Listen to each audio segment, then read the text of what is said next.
Welcome the timeless forgotten mystery. David Ghantt was an ordinary, poor man who spent nearly 16 hours a day surrounded by money, yet his own pockets always remained empty. He worked as a supervisor for Loomis Fargo, a well-known security firm responsible for transporting millions of dollars between banks. Every day, he guarded other people's wealth, while his own salary was barely $8 an hour. For years, David carried the heavy blanket of honesty, suffocating his dreams under the weight of responsibility. But how long could he continue living like this? One day, tired of his honest but hopeless life, David decided to take a dangerous turn, a choice that would make him one of the most unexpected criminals in American history. This is the fascinating true story of the 1997 Loomis Fargo bank heist, a case so shocking it forced the FBI to launch an international manhunt, and later inspired the 2016 Hollywood movie Masterminds. Ironically, David himself appeared in the film based on his own crime, yet received no payment for his contribution. David Ghantt was a retired soldier who had served in the Gulf War, defending his country with pride. After leaving the military, he took a job at Loomis Fargo as a supervisor for armored trucks. Surrounded by stacks of cash, he earned just $8.50 an hour and struggled to support his family. Working nearly 75 to 80 hours a week, David's life felt like a never-ending cycle of exhaustion, loneliness, and frustration. Slowly, that frustration grew into restlessness, and that restlessness turned into temptation. In his weakest moments, fate, or perhaps misfortune, introduced him to Kelly Campbell, a bold and mysterious woman who also worked at Loomis Fargo. The two became close friends, spending time together even after Kelly quit her job. One day, Kelly introduced David to her friend Steve Chambers, a small-time crook with big dreams. When Steve learned about David's position at Loomis Fargo, an idea took root in his mind, a plan to steal millions in cash. Steve and Kelly began persuading David to join their plan. At first, David hesitated. He had never broken the law before, and the thought of doing something so dangerous terrified him. But Steve's confidence and promises of a luxurious, carefree life eventually seduced him. Between Kelly's encouragement, Steve's greed, and David's despair, the perfect storm formed. The plan was laughably simple, almost too foolish to work. On the night of October 4th, 1997, after finishing his shift, David would stay behind at the Loomis Fargo vault. He would disable the security cameras, steal the footage tapes, load the armored van with cash, and disappear. Afterward, he'd escape to Mexico with just $50,000, the legal amount one could carry across the border, while the rest of the money would stay with Steve until things cooled down. Then they'd split the loot equally. But the plan had a fatal flaw. David never questioned whether Steve would actually share the remaining millions once he was safely out of the country.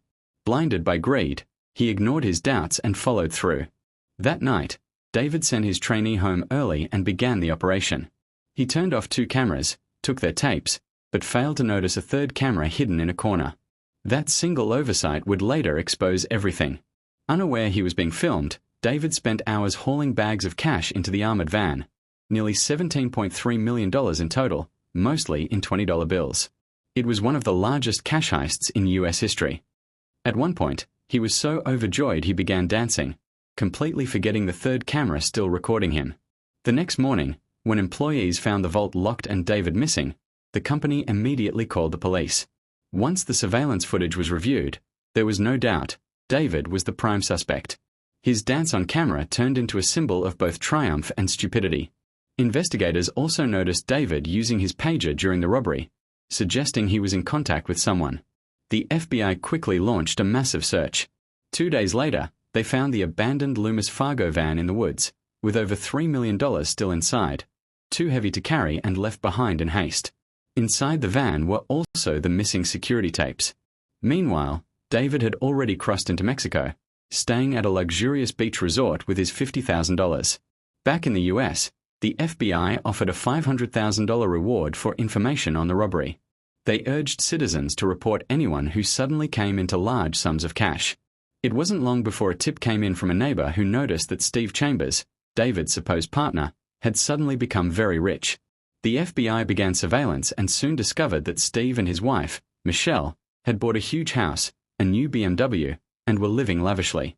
When agents checked their bank records, they found multiple deposits of $20 bills made shortly after the robbery.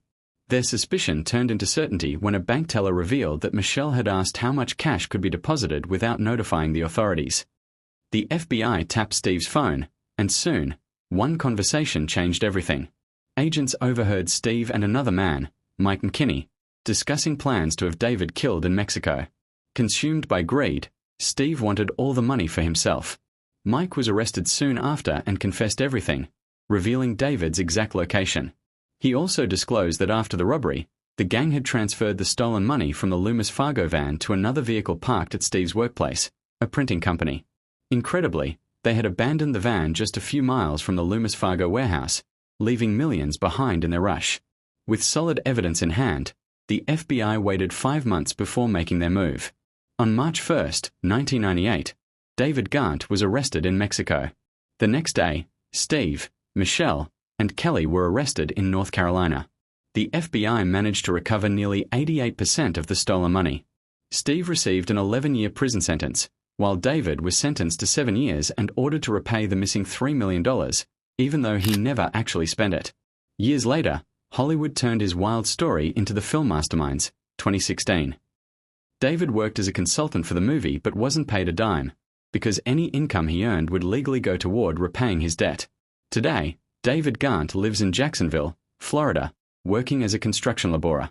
He supports his wife and children with a modest income and occasionally shares his story on social media, encouraging others to learn from his mistakes.